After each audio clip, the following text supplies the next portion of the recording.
சிலையை அகற்ற வேண்டும் என்ற போராட்டம் சென்னையிலே மவுண்ட் ரோட் அண்ணா சாலையில் இருந்த நீல்ஸ். உங்களுக்கு தெரியும், கிழக்கிந்திய கம்பெனியினுடைய ஒரு அதிகாரி வந்து நீல். 1856 நடந்த முதல் இந்திய சுதந்திர போராட்டம் என்று நம்மாலும் சிப்பாய் கழகம் என்று பிறராலும் வர்ணிக்கப்பட்ட அந்த முதல் போராட்டத்தில் ஒரு மிக முக்கியமான அரசியல் கட்டம். அந்த இடம் மிக மிக முக்கியமானது. டெல்லியை கைப்பற்ற வட இந்தியாவின் 3 மையங்களிலிருந்து புரட்சி படை கிளம்பி டெல்லியை நோக்கி போய்கொண்டிருந்த பொழுது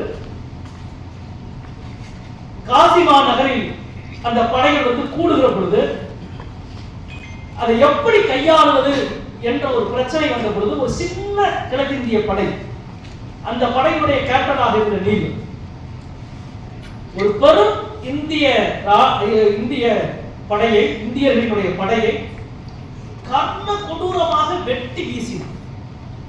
அதாவது அத்தனை 1000 பேரை இரவு பகல் போருடைய வாரியத்தை போர் அறம் எதுவுமே இல்லாமல் ஒன்று குவித்து ஒரு மிகப்பெரிய கொடூரமான ஒரு வேலையை செய்து முடித்தார்.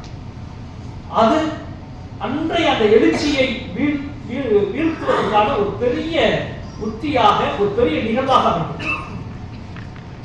அந்த நீளுக்கு அன்றைக்கு கிழக்கிந்திய கம்பெனி அவனுடைய அந்த முடிவு, அவனுடைய அந்த செயலை பாராட்டி ஒரு சிலை.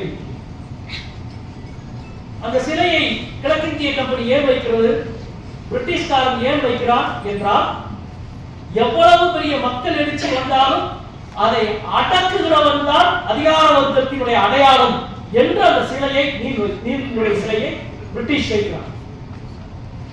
ஒவ்வொரு சிலைக்கும் பின்னால் ஒரு வரலாறு இருக்கிறது. அதை செய்கிற செயலுக்கு பின்னால் அரசியல் இருக்கிறது.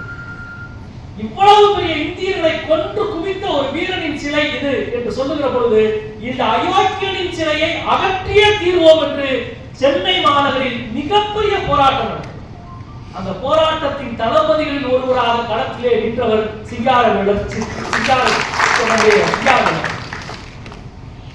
சிங்காரவேலனுடைய கனவை அதற்கு பிறகு 100 ஆண்டு, அந்த போராட்டம் நடந்து 100 ஆண்டு ஆகும்.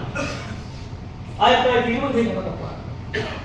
100 ஆண்டுகளுக்கு பிறகு சிங்காரவேலனின் சென்னையாக மாற்றுவோம் என்ற வார்த்தைக்கு பின்னால் என்ன அரசியல் இருக்கிறது என்றால், ஒடுக்குமுறையின் அடையாளமாக எந்த சிலை இருந்தாலும், எந்த ஆட்சி இருந்தாலும், எந்த அதிகாரத்தின் அடையாளம் இருந்தாலும் அதை அகற்றுகிற போராட்டத்தில் சமரசமில்லாமல் மக்கள் நிற்பார்கள் என்பதன் அடையாளம் தான் சிங்கார சென்னையை சிங்காரவேலனின் சென்னையாக மாற்ற